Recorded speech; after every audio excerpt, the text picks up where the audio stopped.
Assalamualaikum warahmatullahi wabarakatuh. Innal hamdalillah nahmaduhu wa nasta'inuhu wa nastaghfiruh wa na'udzu billahi min syururi anfusina wa min sayyiati a'malina. Man yahdihillahu fala mudhillalah wa may yudlil fala hadiyalah. Asyhadu an la ilaha illallah wahdahu la syarikalah wa asyhadu anna Muhammadan abduhu wa rasuluh. Ya ayyuhalladzina amanu taqullaha haqqa tuqatih wa la tamutunna illa wa antum muslimun. Ya ayyuhan nasu taqu rabbakumul ladzi khalaqakum min nafsin wahidah wa khalaqa minha zawjaha wa batha minhuma rijalan katsiran wa nisaa'a wattaqullaha alladzi tasaaluna bihi wal arham innallaha kana 'alaikum raqiba. Ya ayyuhalladzina amanu taqullaha wa qulu qawlan sadida yuslih lakum a'malakum wa yaghfir lakum dhunubakum wa may yuti'illaha wa rasulahu faqad faza fawzan 'azima. Amma ba'd fa inna asdaqal hadithi kitabullah wa khairal hadi hadi Muhammadin sallallahu alaihi wasallam wa syarrul umuri muhdatsatuha wa kullu muhdatsatin bid'ah wa kullu bid'atin dhalalah wa kullu dhalalatin finnar. Ma'asal muslimin, pemirsa TV Roja dan pendengar Radio Roja rahimani wa rahmakumullah. Pertama-tama, marilah kita senantiasa memanjatkan puji syukur kepada Allah Subhanahu wa taala yang dengan limpahan nikmat, hidayah serta pertolongannya kita dipertemukan oleh Allah Subhanahu wa taala dalam kajian yang berkaitan dengan akidah Ahlussunnah wal Jamaah. Sebelum wabah virus corona ini, kita terakhir membahas akidah Al-Imam Sahal bin Abdullah At-Tustari rahimahullahu ta'ala. Pada kesempatan yang berbahagia ini, mungkin sekedar untuk mengulang kembali tentang manhaj Ahlussunnah wal Jamaah dalam berakidah. Ini untuk lebih menegaskan lagi, menekankan lagi, memantapkan lagi langkah kita dalam berakidah di atas manhaj Ahlussunnah wal Jamaah. Dan insya Allah kita juga akan bandingkan dengan manhaj ahlul bid'ah dalam berakidah. Kalau memang waktunya masih luas, kita akan sampaikan dua hal ini. Manhaj Ahlussunnah wal Jamaah dalam berakidah vs manhaj ahlul bid'ah dalam berakidah. Ini hanya sekedar kita menukil dari sebuah buku yang berjudul An-Nubat ala Syarih Sunnah lil Barbahari oleh Syekh Abdullah bin Saleh Al-Ubailan hafidhallahu ta'ala. Di halaman 42 kitab ini disebutkan manhaj Ahlussunnah wal Jamaah fil aqidah. Manhaj Ahlussunnah wal Jamaah dalam berakidah. Bagaimana metode Ahlussunnah dalam berakidah. Ini harus kita pahami. Bagi yang mengaku Ahlussunnah wal Jamaah, as-salafiyun, al-firqatun najiyah ta'ifah mansurah, harus paham manhaj seperti ini agar tidak mudah terombang-ambingkan oleh arus. Terkadang kalau tidak paham manhaj seperti ini, bisa kesana kemari, bisa pelin-pelan, bisa mencela-menceli, karena tidak kuat manhaj atau metodenya dalam berakidah. Hanya ikut-ikutan saja mungkin. Ya. Maka perlu untuk kita tegaskan lagi di sini, apa manhaj Ahlussunnah dalam berakidah. Yang pertama kata beliau, hasruhum limas dari talaqi fi babil i'tiqad ala kitabillah wa sunnati Rasulullah sallallahu alaihi wasallam. Ahlussunnah wal Jamaah dalam masalah akidah hanya berdasarkan, berlandaskan Al-Quran dan Sunnah Rasulullah sallallahu alaihi wasallam. Tidak ngarang-ngarang akidah dari akal-akalan mereka sendiri, atau dari pendapat-pendapat fulan dan alan, si B dan si C. Namun, akidah Ahlussunnah hanya bersumberkan dari Al-Quran dan Sunnah Rasulullah SAW. Dan itu yang kita lihat di dalam kitab-kitab para ulama Ahlussunnah tentang akidah. Sejak dahulu sampai detik ini. Mereka hanya menyimpulkan apa yang ada dalam Al-Quran dan Sunnah Rasulullah SAW. Contoh misalnya dalam kitab Al-Iqtisad fil I'tiqad, akidah Imam Al-Hafidh Abdul Ghani Al-Maqdisi yang wafat tahun 600 Hijriah. Kalau kita baca buku beliau, hanya berlandaskan qala Allah wa qala Rasul. Yang ada hanyalah ayat Al-Quran dan sabda Rasul SAW. Dan juga ucapan para as-salafus saleh. Mereka, para ulama Ahlussunnah, tidak mengarang-arang akidah sendiri. Mereka hanya, sekali lagi, mengambil akidah dari Al-Quran dan Sunnah Rasulullah SAW atau hadis-hadis Rasulullah SAW yang sahih. Maka kita sebagai pengikut ulama salaf harus juga demikian. Jangan mengutarakan sebuah akidah atau sebuah pernyataan yang berkaitan dengan urusan agama kecuali dengan dalil. Tidak asbun begitu saja. Tidak askom asal komentar begitu saja.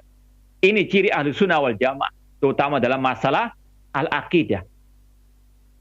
Kalau kita menyatakan akidah ini dan itu, dalilnya ini. Qala Allah wa qala Rasulullah SAW. Dengan tentunya pemahaman yang benar, pemahaman para salafus saleh. Ikhwani fillah wa akhwati, pemirsa TV Raja dan pendengar Radio Raja rahimani wa rahimakumullah. Ini yang harus kita pegang erat sampai mati. Ini pegangan hidup kita. Rasul bersabda, taraktu fikum amraini lan tadillu ba'dahu kitaballah wa sunnat. Aku tinggalkan kalian dua hal yang jika kalian berpegang teguh dengannya tidak akan tersesat selama-lamanya. Kitab Allah, Al-Quran, dan Sunnah Rasulullah SAW. Demikian pula seandainya ada perselisihan. Ya, kelompok ini mengatakan demikian dan demikian. Dari masalah-masalah akidah khususnya. Maka Allah mengatakan, فَإِنْ تَنَازَعْتُمْ فِي شَيْءٍ فَرُدُّهُ إِلَى اللَّهِ وَالرَّسُولِ. Jika kalian berselisih tentang suatu permasalahan, kembalikanlah kepada Allah, kepada Al-Quran, dan Sunnah Rasulullah SAW. Ini Ahlussunnah wal Jamaah. Manhaj mereka dalam berakidah hanya berlandaskan Al-Quran dan Sunnah Rasulullah SAW. Apalagi yang berkaitan dengan hal-hal yang gaib. Tentang sifat-sifat Allah. Tentang surga dan neraka misalnya. Ini masalah-masalah yang tidak mungkin kita bisa ketahui kecuali dengan wahyu ilahi, Al-Quran dan Sunnah Rasulullah SAW. Makanya Al-Imam Ibnu Abil Is Al-Hanafi rahimahullah ta'ala dalam kitab beliau yang sangat luar biasa tentang akidah, yaitu Syarah Aqidah Tahawiyah, beliau mengatakan kaifa yuramul wusul ila ilmil wusul bi ghairi ma ja'a bihi Rasul. Ya, ucapan yang indah sekali dari Al-Imam Ibnu Abil Is Al-Hanafi rahimahullah ta'ala. Beliau mengatakan bagaimana mungkin seseorang itu bisa sampai kepada ilmu akidah yang benar, yang lurus, yang sahih tanpa bimbingan dari Rasulullah SAW. Mustahil. Ya. Apalagi yang berkaitan dengan hal-hal yang gaib, yang tidak mungkin akal bisa sampai kepadanya. Maka Ahlussunnah hanya berdasarkan qala Allah wa qala Rasulullah SAW. Dan ini yang dipraktekkan oleh para ulama-ulama Ahlussunnah dalam kitab-kitab akidah mereka. Kalaupun mereka misalnya menulis matan akidah yang merupakan ringkasan, ya, itu sebetulnya mereka hanya sekedar menyimpulkan apa yang ada dalam Al-Quran dan Sunnah Rasulullah SAW. Seperti yang sudah banyak kita kaji di TV Roja, dari akidah Sufyan Ats-Tsauri, akidahnya Imam Sahal bin Abdullah At-Tustari, akidah Imam Bukhari. Mereka meringkas saja, tidak menyebutkan dalil-dalilnya. Bukan berarti tidak ada dalil. Itu hanya sekedar ringkasan saja, kesimpulan yang mereka ambil dari qala Allah wa qala Rasul sallallahu alaihi wasallam.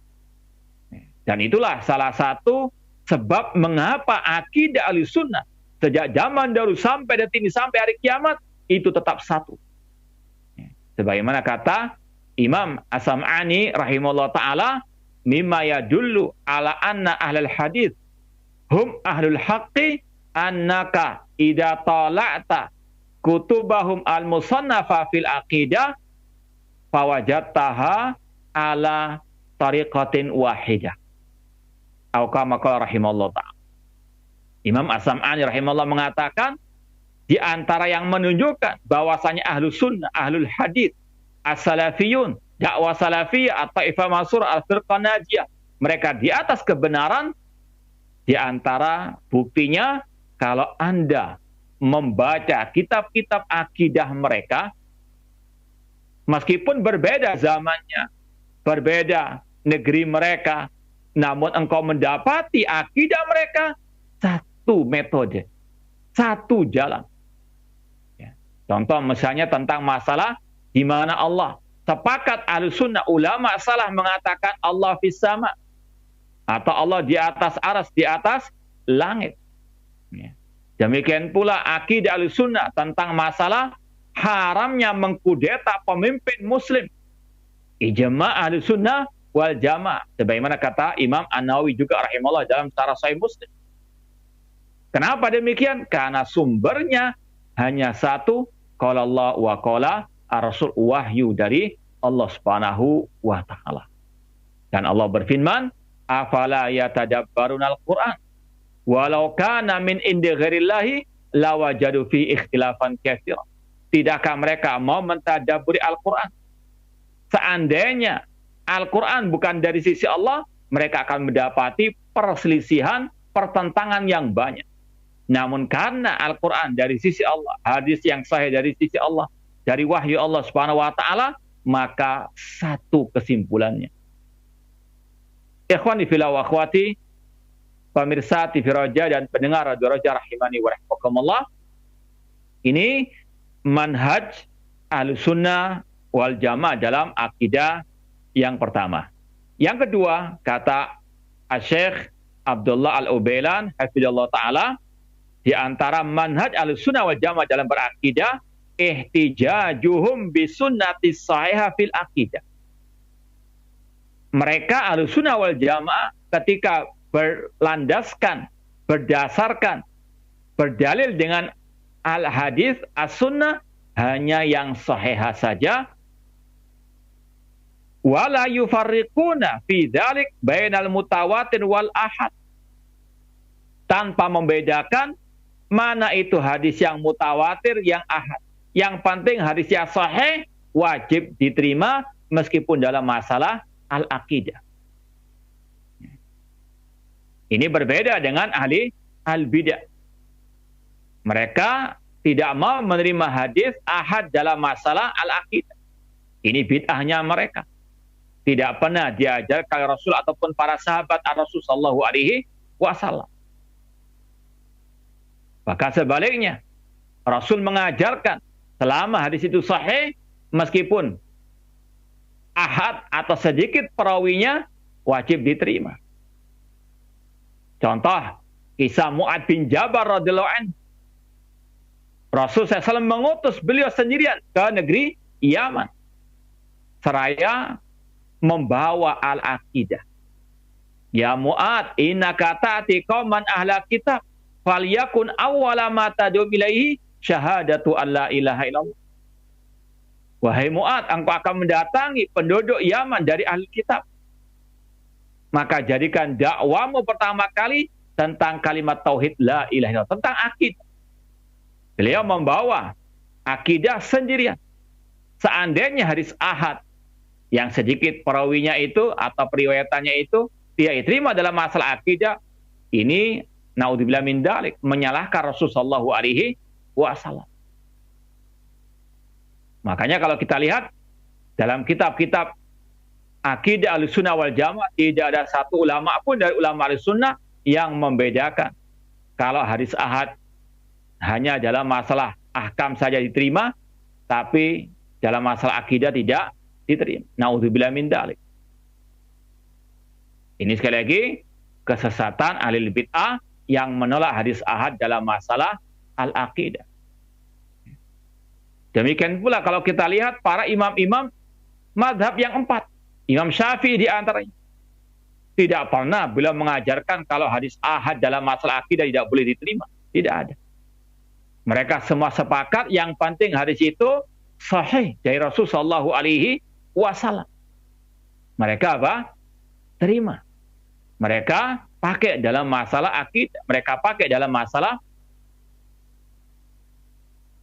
usul as-sunnah, usuluddin. Ya. Maka ikhwani fillah wa akhwati pemirsa TV Raja dan pendengar Radio Raja rahimani wa rahimakumullah, jangan kita tertipu dengan slogan-slogan ahli bidah yang mengatakan kalau hadis ahad tidak bisa diterima dalam masalah akidah. Ini adalah ucapan yang batil, manhaj yang bid'ah yang tidak pernah diajarkan Rasul atau para sahabat atau para tabi'in ataupun para tabi'u tabi'in. Ya. Bahkan yang lebih parah lagi, mereka menjadikan masalah ini sebagai senjata untuk mengingkari, menolak akidah-akidah Al-Quran dan Sunnah Rasulullah SAW. Meskipun padahal itu bukan hadis ahad, hadis yang mutawatir. Ya. Entah masalah adab kubur misalnya, mereka tidak mau mengimani adanya adab kubur karena secara asal kata mereka nggak sesuai dengan logika. Ini yang kelompok menuhankan akal, Mu'tazilah dan yang mengikuti mereka.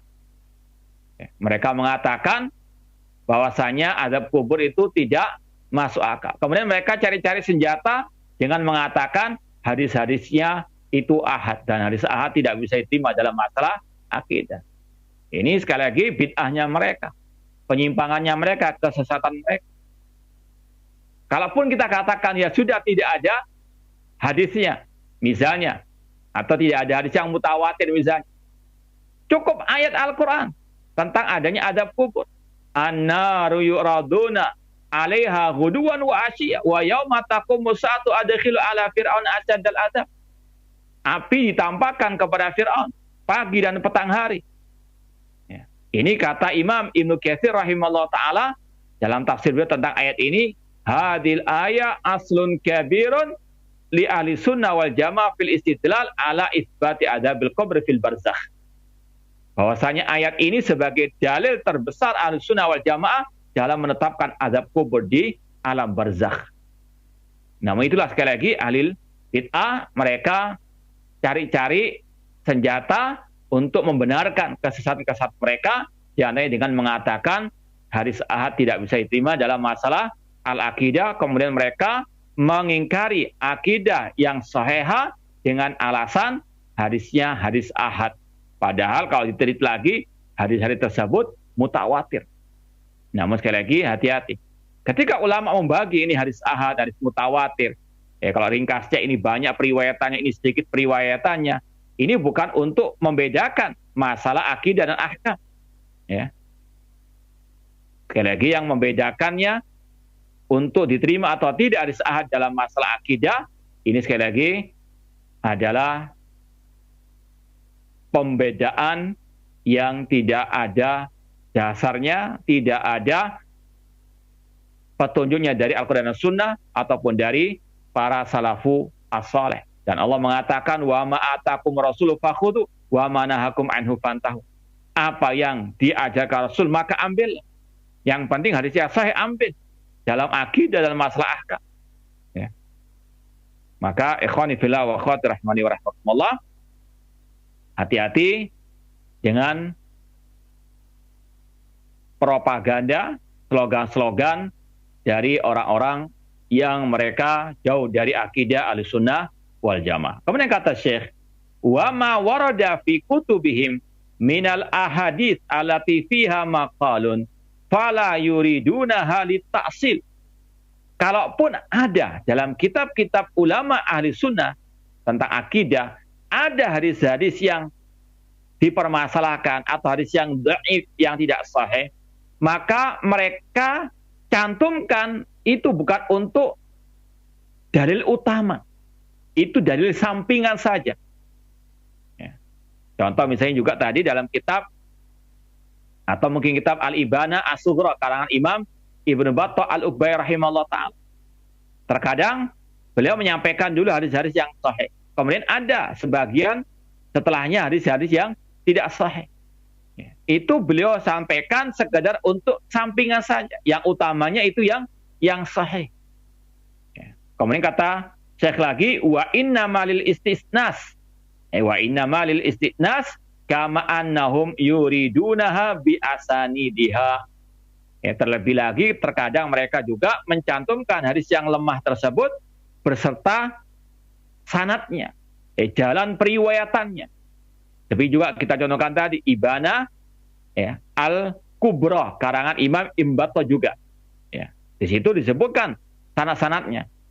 Dan kata para ulama, kalau ulama Ahlussunnah menyebutkan riwayat tersebut dengan sanadnya, meskipun seandainya itu dhaif, mereka terlepas dari dosa atau tanggung jawab karena mereka sudah menyampaikan periwayatan-periwayatannya. Silahkan bagi orang selanjutnya untuk meneliti kembali.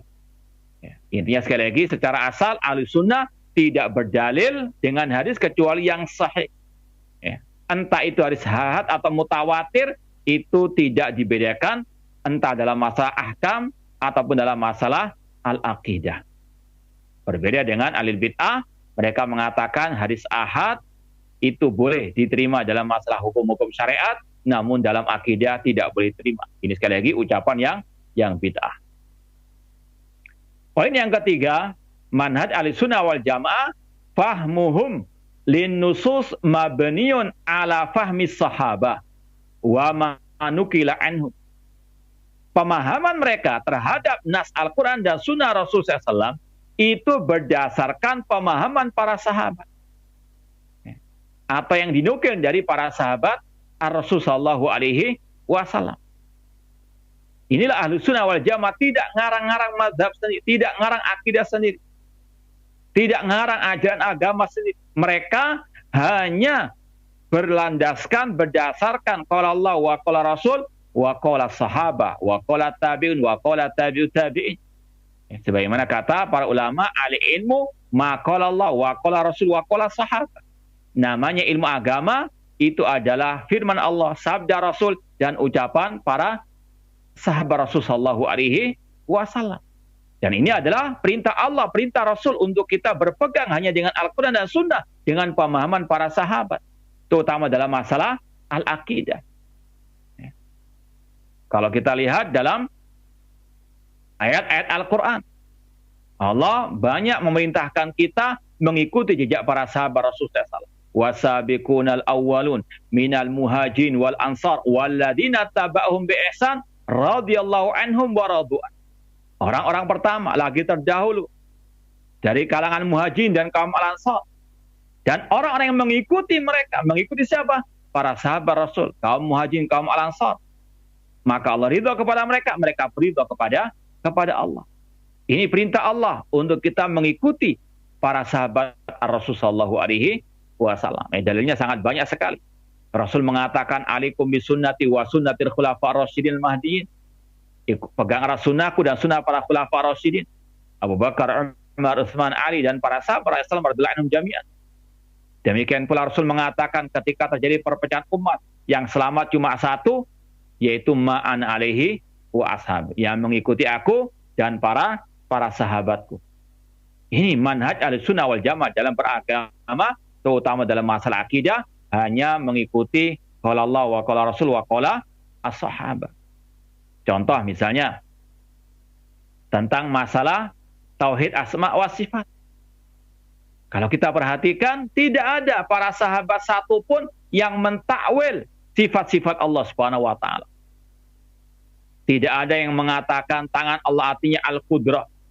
Tidak ada yang mengatakan bahwasanya istawa alal arsy itu artinya istaula, menguasai arsy.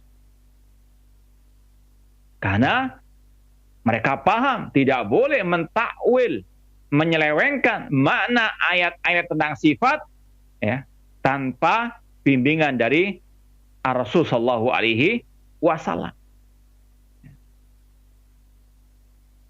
Para sahabat Rasul SAW, mereka memahami ayat-ayat tentang sifat, hadis-hadis tentang sifat sesuai dengan zahirnya. Ya. Bal yadahu mabsutatan, mereka memahami apa adanya, tidak mereka takwil-takwil seperti orang-orang belakangan ini. Naudzubillah min dzalik. Demikian pula kalau kita lihat bagaimana seorang budak perempuan ketika ditanya oleh Rasul, "Aina Allah?" Di mana Allah? Budak perempuan mengatakan, "Fis sama," Allah di atas langit. Dan Rasul membenarkan, mengikrarkan. Itu akidah para sahabat Rasul sallallahu alaihi wasallam yang harus kita ikuti. Makanya Imam Ahmad rahimahullah di awal kitab Ushulus Sunnah yang pernah kita kaji juga di Raja, di awal kitab beliau mengatakan Ushulus Sunnah indana at-tamassuk bima kana ali ashab Rasul sallallahu wal iktida'u bih. Prinsip-prinsip akidah kita Ahlussunnah wal Jamaah yaitu mengikuti jejak para sahabat Rasul sallallahu alaihi wasallam. Ini manhaj Imam Ahmad dalam berakidah. Sebelum beliau jauh-jauh mengajarkan, menjelaskan tentang akidah Ahlussunnah, beliau mulai dengan manhaj Ahlussunnah dalam berakidah, yaitu berakidah ala para sahabat Rasul sallallahu alaihi wasallam. Karena mereka lah para sahabat yang langsung belajar Islami dari Rasul SAW. Mereka yang paling paham tentang akidah ini. Ya. Contoh masalah tafsir Al-Quran yang juga banyak dipakai oleh kelompok Khawarij, namun mereka salah mentafsirkan. Surat Al-Maidah 44, "Wa man lam yahkum bima anzalallahu fa ulaika humul kafirun." Barang siapa yang tidak berhukum dengan hukum Allah, maka mereka kafir.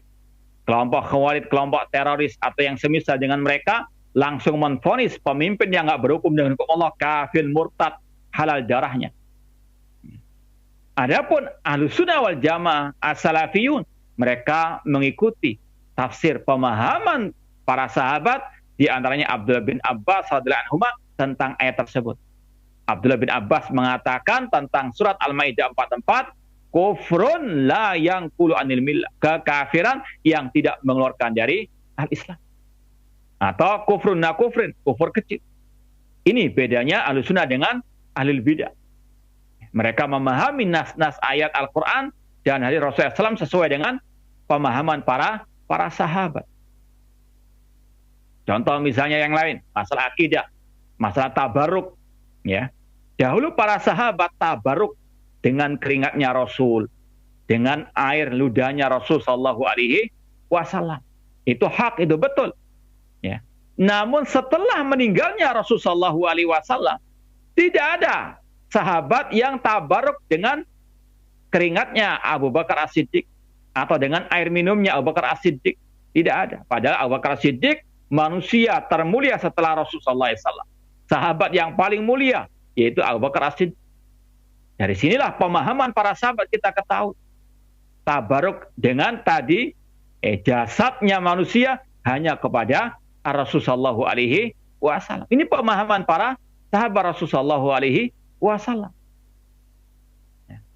Demikian pula masalah tawassul dengan orang yang telah meninggal dunia dari kalangan para wali-wali Allah misalnya.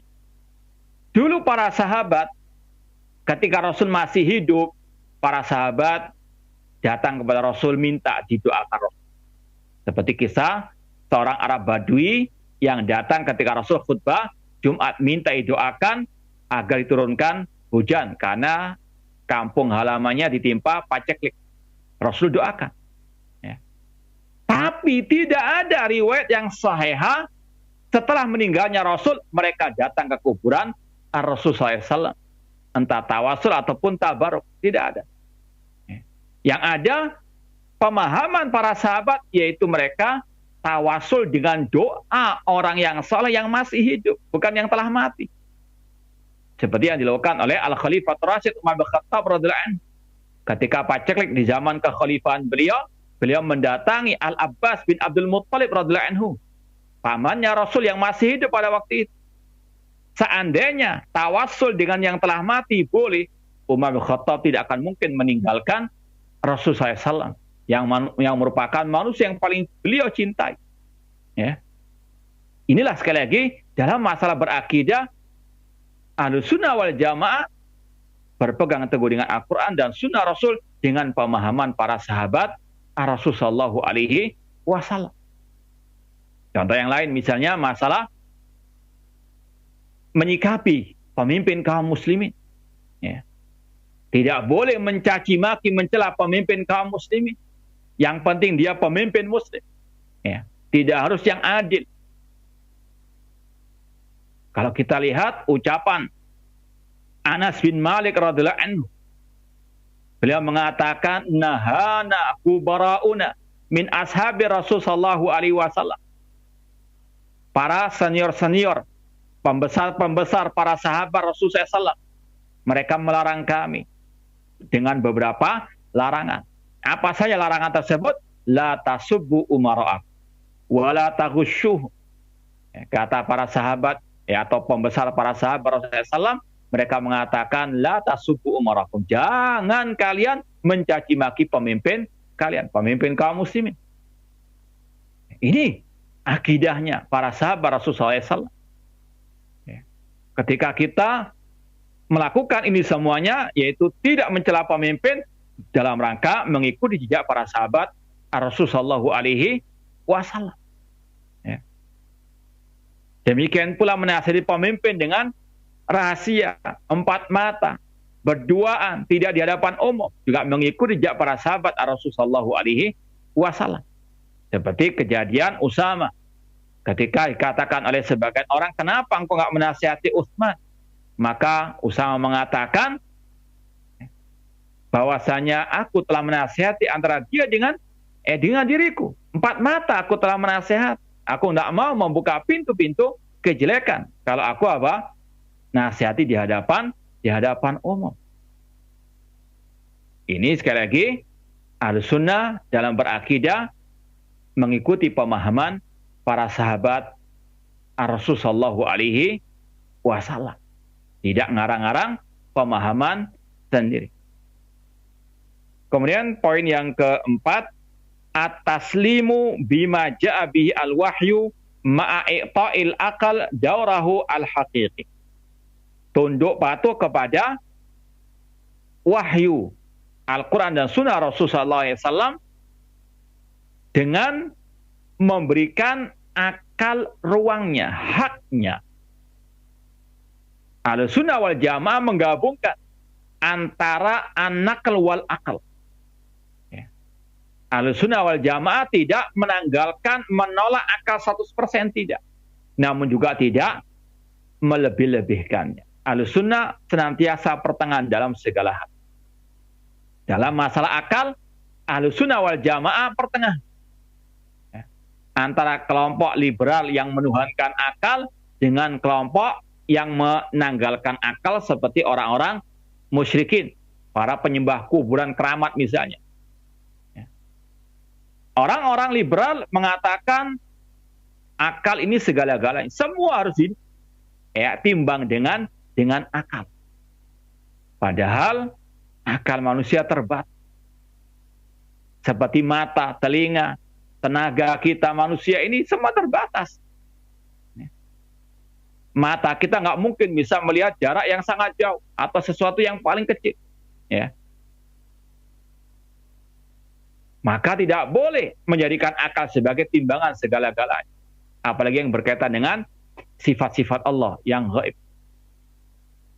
Lawannya, kelompok yang menanggalkan akal. Minta-minta kepada kuburan keramat, minta-minta kepada pohon keramat, keris keramat, dan sebagainya. Ini orang-orang yang tidak berakal. Na'udzubillah min dzalik. Ahlussunnah pertengahan. Yaitu berdasarkan Al-Quran dan Sunnah dalam semua urusan agama tanpa menanggalkan.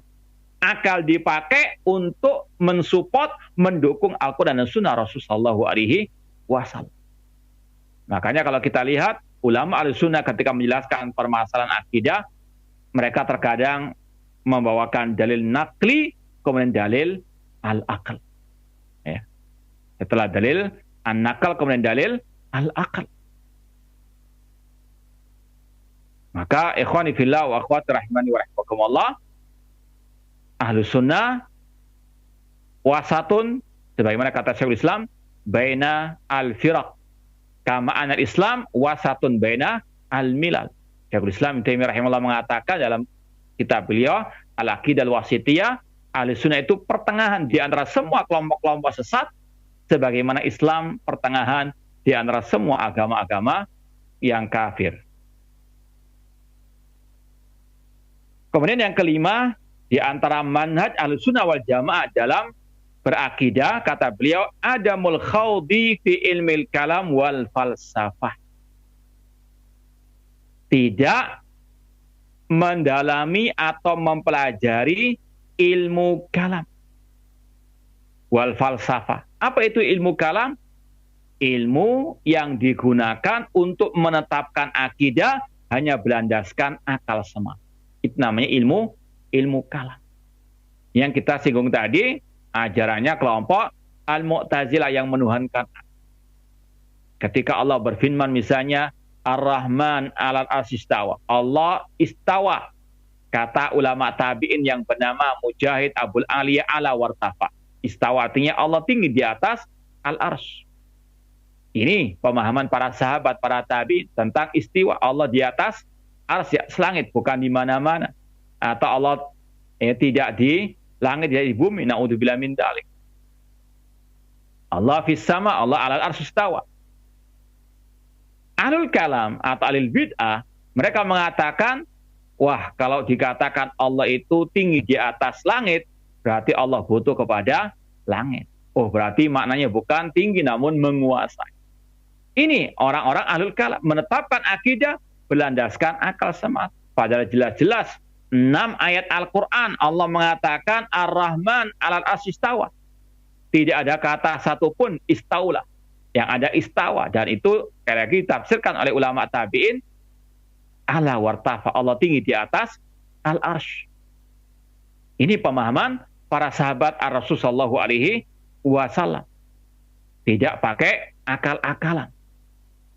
Istawa ala wartafa, tidak ngeyel, tidak membantah dengan mengatakan kata-kata tadi. Wah, kalau Allah di atas langit berarti Allah butuh kepada langit, butuh kepada arsy, berarti arsy Allah lebih besar daripada Allah. Na'udzubillah min dzalik. Ini orang-orang yang apa? Menimbang nas-nas Al-Quran dengan akal-akalan. Na'udzubillah min dzalik. Makanya ulama salaf terdahulu sangat mencela, sangat membenci ilmu al-kalam. Di antaranya Imam Asy-Syafi'i rahimahullah ta'ala. Beliau mengatakan, hukmi fi ahlil kalam an yudrabu bil jaridi wan ni'ah.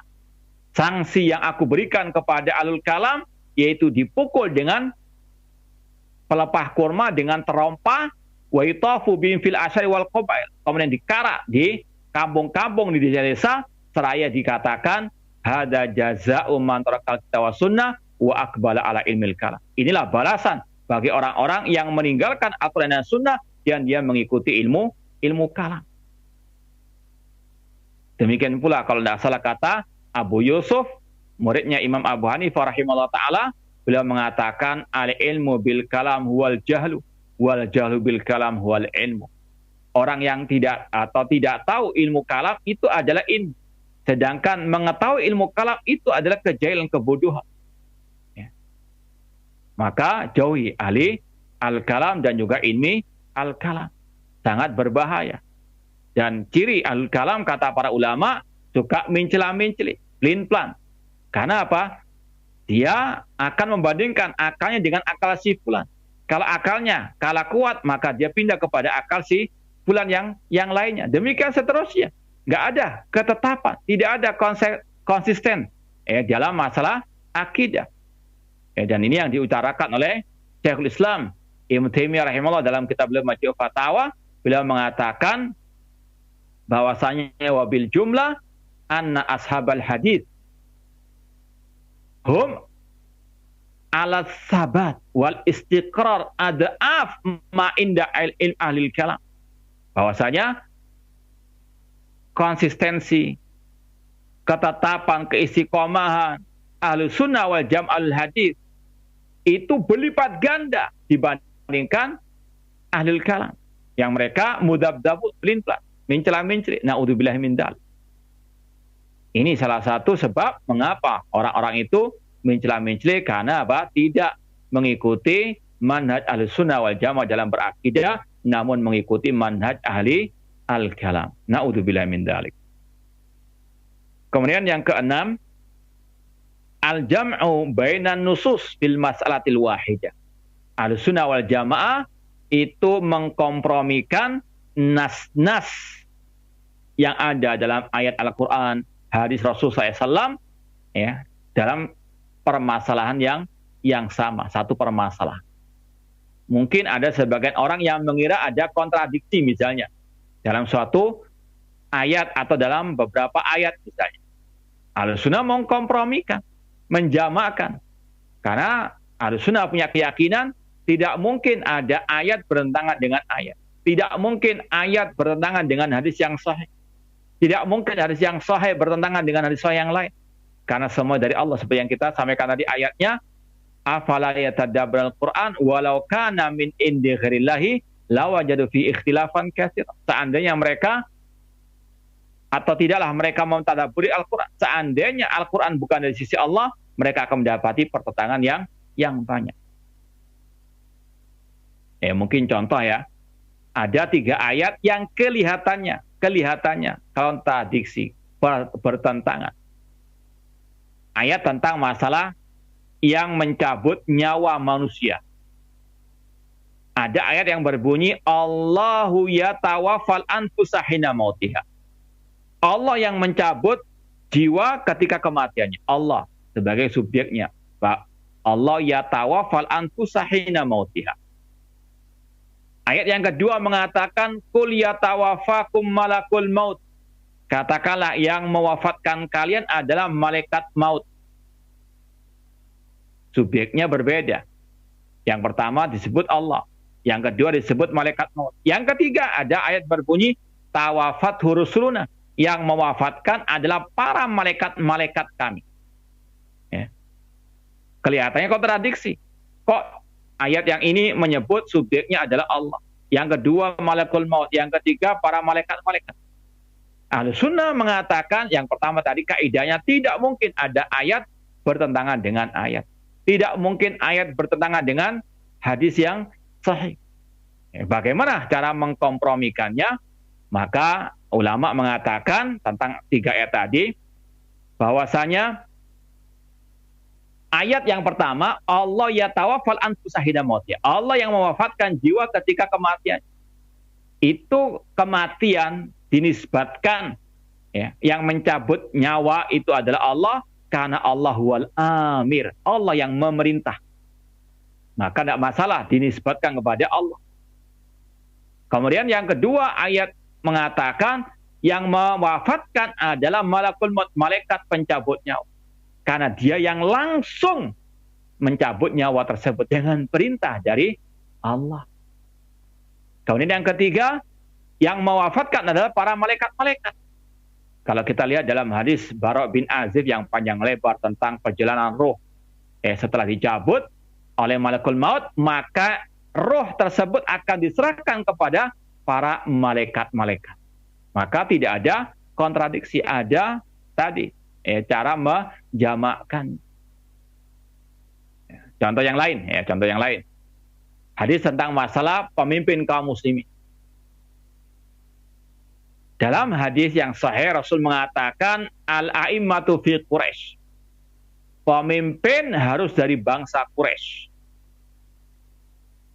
Dalam hadis Irbad bin Sariyah yang masyhur, alaikum bisunnati, itu sebelumnya Rasul mengatakan asam wa ta'a wa in ta'amara alaikum abdun habas. Wajib kalian mendengar dan taat kepada pemimpin kaum muslimin meskipun dari budak Ethiopia. Hadis yang pertama mengatakan pemimpin harus dari Quraisy, kok ini dari budak Ethiopia. Kelihatannya kontradiksi. Namun yakini, antara ayat dengan ayat tidak mungkin ada kontradiksi. Antara ayat dengan hadis nggak mungkin ada kontradiksi. Hadis yang sahih tentunya. Demikian pula antara hadis yang sahih dengan hadis yang lain tidak akan mungkin ada kontradiksi. Tinggal masalahnya bagaimana mengkompromi. Kalau kita nggak paham, fas'alu ala dzikri in kuntum la ta'lamun. Tentang hadis tadi masalah pemimpin dari Quraisy, pemimpin dari budak Ethiopia, kata Syekh Abdul Muhsin Al-Abbad, mungkin bisa dilihat dalam Syarah Arba'in Nawawiyah, karangan beliau,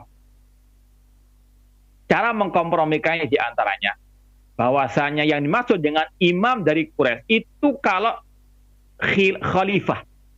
Kalau khalifah harus dari bangsa Quraisy. Khalifah yang menguasai dunia kaum muslimin. Adapun hadis tentang masalah pemimpin dari budak Ethiopia itu selevel yang di bawah khalifah itu boleh dari selain bangsa Quraisy.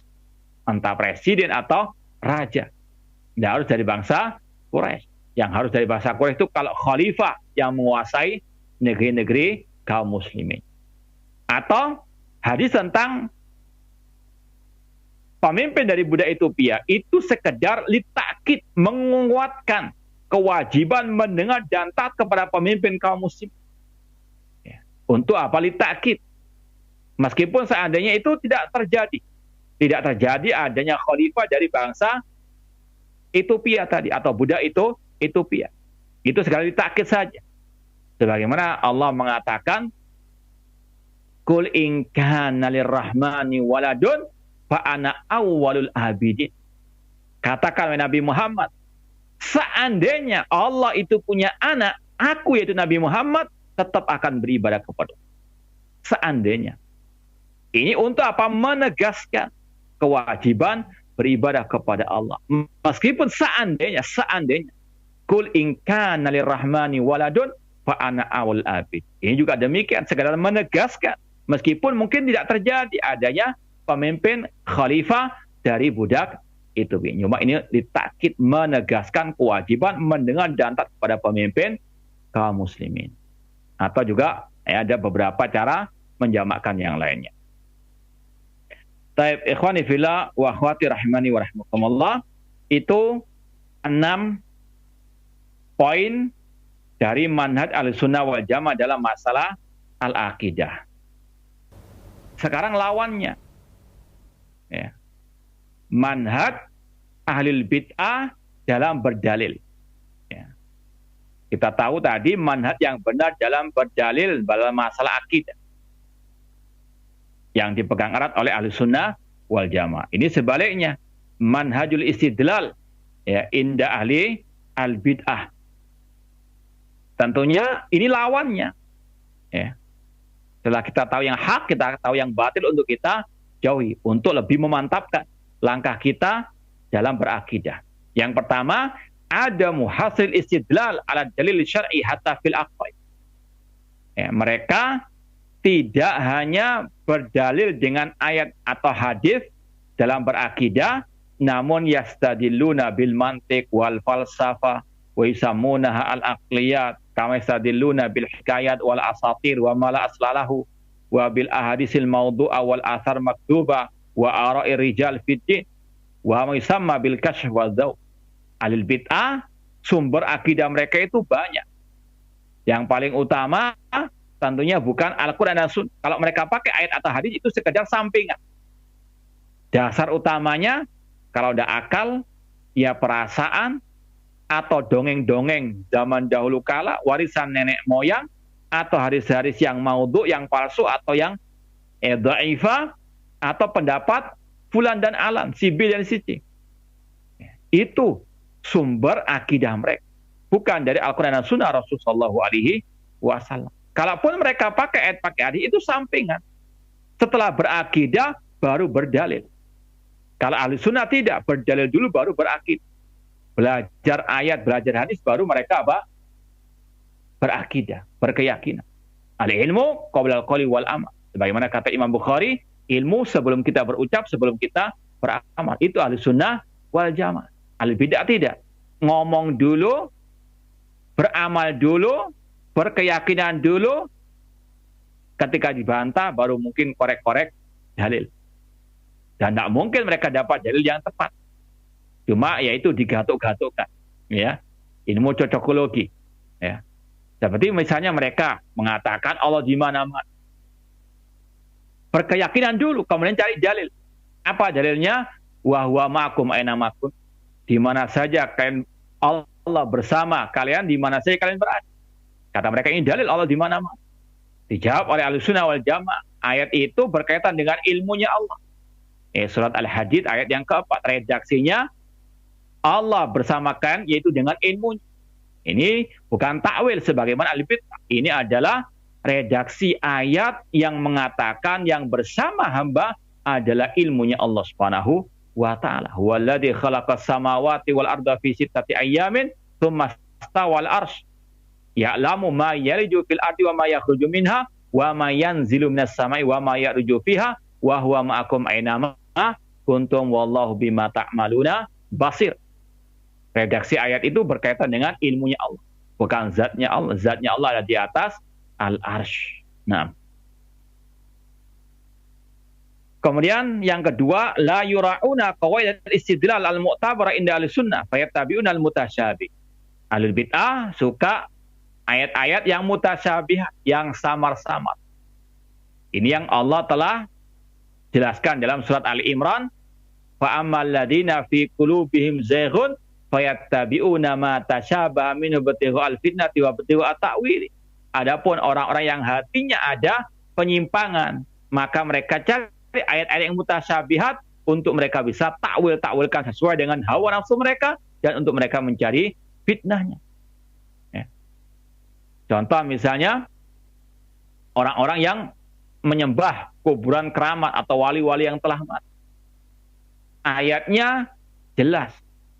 Berdoa itu hanya kepada Allah. Minta hanya kepada Allah. Ud'uni astajib lak. Berdoalah kepadaku, aku akan kabulkan. Ya. Allah mengatakan, innaka la tusmi'ul mauta. Engkau tidak akan mungkin bisa memperdengarkan ucapanmu kepada yang telah meninggal dunia. Walladzina tad'una min duni ma yamlikuna min qitmir in tad'um la yasma'u du'aakum walau sami'u mastajabu lak. Orang-orang yang kalian seru selain Allah, mereka tidak memiliki meskipun kulit ari. Jika engkau berdoa kepada mereka, mereka tidak akan mungkin bisa mendengarkan doa kalian. Seandainya mereka bisa mendengarkan doa kalian, mereka tidak akan mungkin bisa mengabulkan doa kalian. Maka haram, syirik berdoa kepada selain Allah. Ahlul bid'ah, mereka cari-cari dalil. Setelah mereka apa? Minta-minta kepada wali-wali yang telah mati. Dengan dalil, Allah mengatakan, wala taqulu lima yuqtalu fi sabilillahi amwat bal ahya. Jangan engkau mengatakan orang-orang yang terbunuh di jalan Allah itu mati, bahkan mereka hidup di alam barzah mereka. Ini kata mereka dalil, boleh minta-minta kepada mereka karena mereka masih apa? Hidup. Kita katakan para sahabat Rasulullah SAW tidak pernah memahami ayat itu seperti pemahaman kalian. Contohnya tadi, para sahabat ketika Rasul telah meninggal dunia, mereka tidak pernah meminta-minta kepada Ar-Rasul atau minta doa kepada Rasul sallallahu alaihi wasallam. Karena terputus kehidupan mereka. Iya betul mereka hidup di alam barzakh mereka, namun kehidupan mereka tidak sama dengan kehidupan hidup. Tidak ada konek. Ya. In tad'uhum la yasma'u du'a. Jika kalian berdoa kepada mereka, mereka tidak akan mungkin bisa mendengarkan doa kalian. Seandainya mereka bisa mendengarkan doa kalian, mastajabu lakum. Tidak mungkin mereka bisa mengabulkan doa kalian. Yang bisa mengabulkan doa hanyalah Allah Subhanahu wa ta'ala. Ya. Dalilnya ahli bid'ah dalam berakidah yaitu tadi akal-akalan, perasaan, hawa nafsu ataupun pakai warisan nenek moyang sebagaimana orang-orang musyrikin zaman jahiliyah. Wa idza qila lahum ittabi'u ma anzalallah qalu bal nattabi'u ma alfaina alai aba'ana awalau kana aba'um la ya'qiluna syai'an wa la yahtadun. Apabila mereka disuruh untuk mengikuti Al-Quran dan Sunnah Rasulullah SAW, mereka mengatakan cukup bagi kami apa yang kami dapati dari nenek moyang kami. Ya. Kata mereka, cukuplah warisan nenek moyang kami, tradisi nenek moyang kami. Na'udzubillah min dzalik. Ini sekali lagi beda dengan ahli sunnah wal jamaah yang hanya berlandaskan qala Allah wa qala Rasul dalam masalah akidah khususnya. Kemudian yang kedua, mereka ahli sunnah pakai ayat-ayat yang muhkamat, yang mutasyabihat dikembalikan kepada yang muhkamat. Al-bid'ah meninggalkan yang muhkamat, cari ayat yang mutasyabihat, dan mereka suka membolak-balikkan fakta. Yang mutasyabihat dianggap muhkamat, yang muhkamat dianggap mutasyabihat. Contoh, ayat-ayat tentang masalah sifat-sifat Allah. Mereka klaim itu ayat-ayat yang mutasyabihat. Padahal Imam Malik mengatakan al-istiwa maklum. Ya. Ayat yang mengatakan ar-Rahman ala istawa, Allah istawa, kata beliau makna istawa maklum. Ayat-ayat tentang sifat itu muhkamat, jelas bagi para sahabat, bagi para tabi'in, para tabi'ut tabi'in, bagi ahli sunnah wal jamaah. Sama-sama bagi ahli bid'ah karena hati mereka penuh dengan syubhat. Ya. Makanya mereka suka memutarbalikkan fakta. Kemudian yang ketiga, la ya'tamiduna tafsir as-sahabah was salaf. Mereka ahli bid'ah dalam berdalil tentang akidah tidak memakai tafsir para sahabat ataupun para salafus saleh. Contohnya tadi tentang istawa, Allah istawa alal arsy. Mereka tidak pernah memakai tafsirnya tadi Abu Aliyah, tabi'in yang mengatakan istawa artinya ala wartafa. Mereka pakai apa? Dalil dari nenek moyang mereka. Ya. Ini harus kita apa betul-betul hati-hati. Demikian pula dalam masalah tahdzir misalnya. Banyak orang-orang sekarang yang mengaku ahlu sunnah namun terkadang fobi, alergi dengan istilah tahdzir. Mentahdir penyimpangan. Padahal ini sekali lagi adalah ajarannya para salafus saleh, para sahabat Rasulullah SAW. Mereka membantah khawarij, mereka membantah ahli bidah. Ya. Kalau ada yang menyerukan kita bersatu, tidak usah mencela sesama muslim, nggak usah membantah fulan dan fulan yang betul-betul yang jelas-jelas menyimpang. Maka ini sekali lagi menyelisih manhaj salafus saleh, menyimpang dari ajaran para sahabat Rasulullah SAW. Hati-hati. Ya, inilah sekali lagi manhaj yang harus kita tanamkan dalam diri kita dan kepada kaum muslimin. Berakidah menurut pemahaman para sahabat Rasulullah SAW. Kemudian yang keempat, yaruduna ma la yuwafiq usulan wa ahwa'u min nususis syara'. Mereka bid'ah menolak apa saja yang tidak sesuai dengan hawa nafsu mereka. Kalau ayat mereka takwilkan. Kalau hadis mereka katakan hadis ahad. Ya. Yang penting menolak, ya, entah dengan apapun jalannya. Maka harus seorang muslim muslimah, apalagi mengaku ahlussunnah wal jamaah, betul-betul berpegang teguh dengan Al-Quran dan Sunnah Rasulullah SAW dan taslim, istislam. Dan itu adalah Islam. Berserah diri, tunduk patuh kepada qala Allah wa qala Rasulullah SAW. Hawa nafsu, akal, perasaan harus ditundukkan dengan Al-Quran dan Sunnah Rasulullah SAW. Kemudian ya'tamiduna ta'wil, yang kelima ya'tamiduna ta'wil fil akidah. Mereka berlandaskan ta'wil, mentakwil masalah akidah. Seperti tadi, tangan ditakwilkan dengan kudrat kekuasaan. Istawa ditafsirkan, ditakwilkan dengan istaula. Ini seperti kelakuan ahlul kitab, yuharifunal kalima an mawadhi. Disuruh mengatakan hitta, mereka mengatakan hinta. Na'udzubillah min dalik. Ahlus sunnah memahami ayat hadis sesuai dengan pemahaman para salafus saleh yang mereka tidak mentakwil-takwilkan sebagaimana ahli al-kalam. Kemudian yang ke-7, yakhuduna fi ma nahallahu anhu min nususil qadar was sifat was sam'iyat wa nahbiha. Mereka mendalam-dalami ayat-ayat tentang sifat, tentang qadar, tentang hal-hal yang gaib dengan akal mereka. Seperti tadi, mentakwil-takwilkan istawa dengan istaula, dengan tadi kalau Allah itu tinggi di atas arsy berarti Allah butuh kepada arsy ini. Mendalam-dalami tanpa bimbingan Al-Quran dan Sunnah Rasulullah SAW. Maka dhallu wa adhallu, mereka sesat dan menyesatkan. Poin yang ke-8, ya'tamidunal alfat al-bid'iyata fi sifat wa sa'iri masail aqidah kal jism wal ard wal jauhar. Mereka bersandarkan kepada lafat-lafat, kata-kata, ucapan-ucapan bid'ah tentang sifat, tentang masalah akidah yang tidak pernah ada di zaman para salaf saleh. Seperti masalah al-jism, jisim. Ya, kalau dikatakan Allah itu istawa di atas aras, tinggi di atas aras, berarti Allah itu jisim. Ya. Ini kata-kata yang ada hak, ada batilnya. Dan itu ciri ahli kalam. Ya. Kata-katanya tidak jelas antara hak dengan batilnya. Maka harus waspada. Gunakan lafaz-lafaz yang syar'i tentang masalah al-aqidah. Maka seorang muslim-muslimah harus betul-betul paham. Seperti contohnya kelompok Al-Jahmiyah.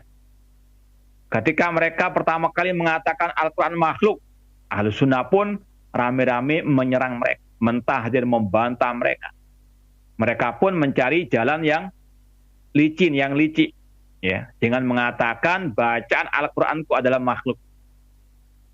Ini kata-kata yang mengandung hak, mengandung batil.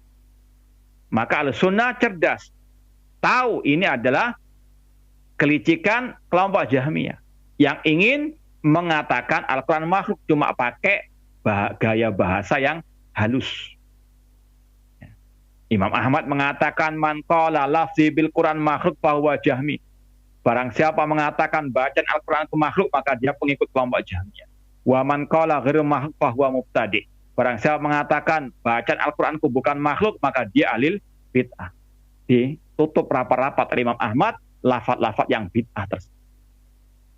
Maka sekali lagi, hati-hati terhadap ucapan-ucapan yang bid'ah. Seperti juga kaidah kelompok Ikhwanul Muslimin yang mengatakan nata'awanu fi ma tafaqna alaihi wa ya'dhuru ba'da ba'dan bina waqtalana, ya, nata'awanu fi ma tafaqna alaihi wa ya'dhiru ba'duna ba'dan fi ma ikhtalafna fi.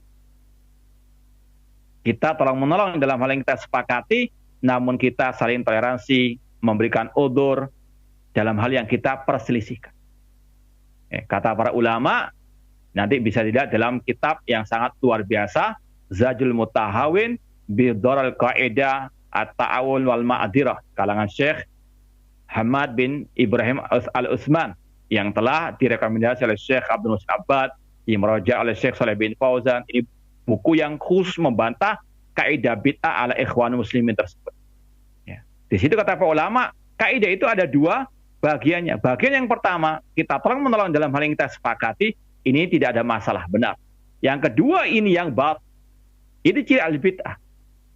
Mengandung ucapan yang hak dan yang batil untuk menipu manusia. Namun ulama membantah kaidah ini sangat berbahaya.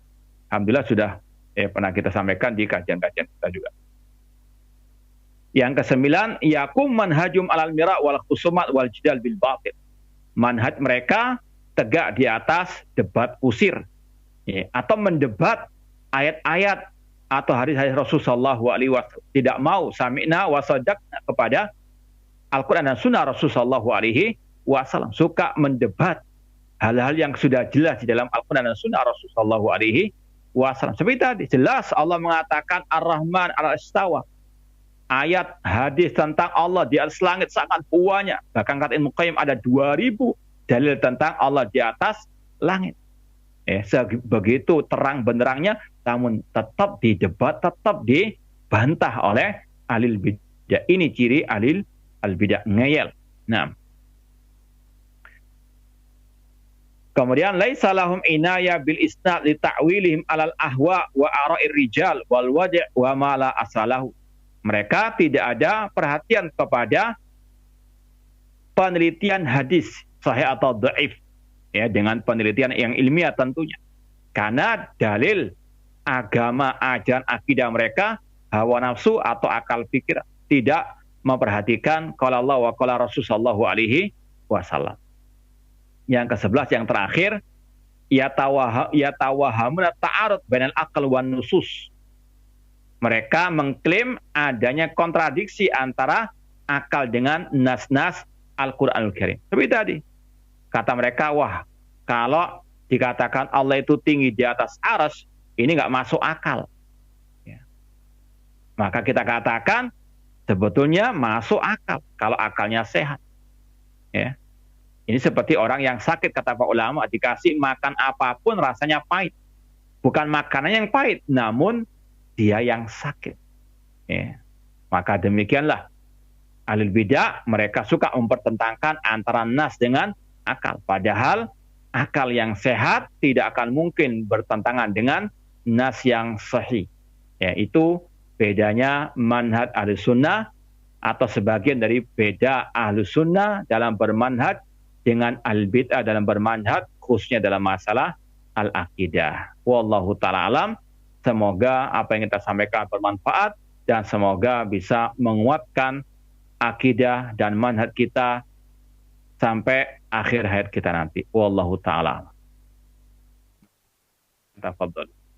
Nah, jazakallahu khairan wa barakallahu fikum Ustaz atas penyampaian materi yang sangat bermanfaat sekali di kesempatan siang yang berbahagia ini berkaitan dengan metode Ahlus Sunnah dalam berakidah. Nah, ikhwata Islam azakumullah, saatnya kami membuka sesi tanya jawab, dan untuk pertanyaan pertama kami coba angkat dari pesan singkat. Assalamualaikum warahmatullahi wabarakatuh. Ustadz, kalau kita pernah melakukan dosa kemudian bertaubat, apakah yang pernah dilakukan tadi bisa berubah menjadi pahala atau hanya diampuni saja? Dan apakah di hari kiamat perbuatan dosa tadi masih tetap harus dipertanggungjawabkan? Mohon nasihatnya Ustadz, syukran. Nah, jazakumullah khairan pertanyaannya. Kalau orang itu sudah bertobat, tentunya dengan tobatan nasuha. Ya, kalau dosanya antara dia dengan Allah Subhanahu wa Ta'ala, maka cukup dengan 3 syaratnya, dengan dia menyesali, dengan dia meninggalkan masa itu dan bertekad tidak mengulanginya, maka insya Allah kalau dia ikhlas dalam bertobat tersebut sebelum meninggal dunia, Allah terima tobat. Kalau sudah terima Allah tobatnya, maka di hari kiamat dosanya tidak akan lagi diberikan siksa oleh Allah Subhanahu wa Ta'ala. Dan Allah juga menutupinya di dunia. Adapun apakah dirubah menjadi pahala? Tentunya tidak. Tentunya yang diberikan pahala adalah ketika dia bertobat kepada Allah, bukan perbuatan dosanya yang dia perbuat waktu sebelum bertobat. Dia diberi pahala akan atas taubatnya tadi, adapun dosanya Allah akan tutup sebagaimana dalam hadis tentang al-hisab. Ketika Allah menghisab orang mukmin, Allah sebutkan dosa-dosanya. Ketika orang mukmin itu telah merasa akan binasa, Allah mengatakan, qad satartuha 'alaika fid dunya wa ana aghfiruha al-yauma. Aku telah menutupinya di dunia dan aku sekarang mengampuninya. Semoga Allah menutupi segala dosa dan maksiat kita dan semoga Allah ampuni segala dosa-dosa kita. Nah, amin ya rabbal alamin. Nah, Ustaz, jazakallahu khairan atas jawaban yang disampaikan. Pertanyaan selanjutnya masih dari pesan singkat dari hamba Allah. Assalamualaikum warahmatullahi wabarakatuh. Ustaz, bagaimana dengan seorang yang takut kepada hantu yang bergentayangan? Apakah takut seperti ini termasuk dalam berbuat kesyirikan? Mohon nasihatnya Ustaz, syukran. Ya, terima kasih atas pertanyaannya. Al-khauf, kata para ulama, itu ada 4 kategori. Rasa takut ada 4 kategori. Yang pertama, takut yang wajib, yaitu takut kepada Allah. Innama yakhsyallaha min ibadil ulama, fala takhafu wa khafuni. Jangan takut kepada mereka, namun takutlah kepada Allah. Ini rasa takut yang wajib, takut kepada Allah, takut kepada azab Allah. Yang kedua, takut yang haram, takut yang haram. Misalnya takut dalam melaksanakan amar ma'ruf nahi mungkar, sedangkan dia sanggup. Sedangkan dia sanggup. Mungkin seorang ayah, kewajibannya nahi mungkar terhadap anaknya yang misalnya berbuat maksiat. Kalau dia takut kepada anaknya, naudzubillah min dzalik. Ini khauf yang haram. Ya. Kemudian yang ketiga, al-khauf asyirki. Khauf yang syirik. Rasa takut yang syirik. Takut kualat dengan Nyiloro Kidul misalnya. Dengan keyakinan tentunya Nyiloro Kidul ini bisa mendatangkan manfaat dan madarat. Dengan sendirinya. Atau kita kalau lewat makam, misalnya yang dikeramatkan, kalau kita enggak memberikan sesaji, kita akan kualat misalnya. Maka ini yang dikatakan al-khauf asyirk. Demikian pula tadi, kalau seandainya dia takut dengan yang diistilahkan dengan hantu tadi, kemudian sampai memberikan sesaji, seperti sebagian orang kalau mau bangun rumah, kula nuwun dulu istilah orang Jawa, dengan penunggu tanah tersebut, alias hantu atau jin yang menunggu tersebut, entah disembelihkan ayam, kemudian ditanam di pondasi rumah. Ini semuanya perbuatan yang syirik kepada Allah Subhanahu wa Ta'ala. Jadi sekali lagi hati-hati. Adapun yang keempat, khauf yang takut yang mubah, yang tabi'i, yang tidak tercela, kecuali kalau sampai berlebihan. Manusia takut dengan harimau, manusia takut dengan ular. Ini sesuatu yang lumrah, tabiat, tabiat manusia. Manusia takut terkena penyakit corona, ini sesuatu yang lumrah. Biasa, takut terkena apa? Penyakit.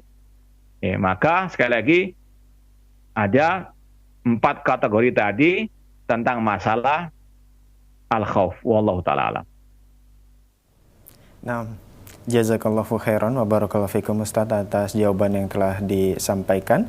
Dan itu tadi pertanyaan terakhir di kesempatan ini karena keterbatasan waktu yang ada, mungkin sebagai iktitam atau penutup, tafadhol Ustaz. Ma'asal muslimin, pemirsa TV Roja dan pendengar Radio Roja rahimani wa rahmatullah, kewajiban setiap muslim dan muslimah, terutama dalam akidah, tidak boleh dia berakidah kecuali berdasarkan firman Allah, hadis Rasul yang sahihah, dengan pemahaman para as-salafus saleh. Semua akidah-akidah yang tersebar di tengah-tengah kaum muslimin harus ditimbang lagi dengan firman Allah, Al-Quran, dengan sabda Rasul, hadis yang sahih atau hadis yang sahih, dan ditimbang lagi dengan pemahaman para salafus saleh. Kalau yang sesuai itulah yang hak, itulah akidah sahih.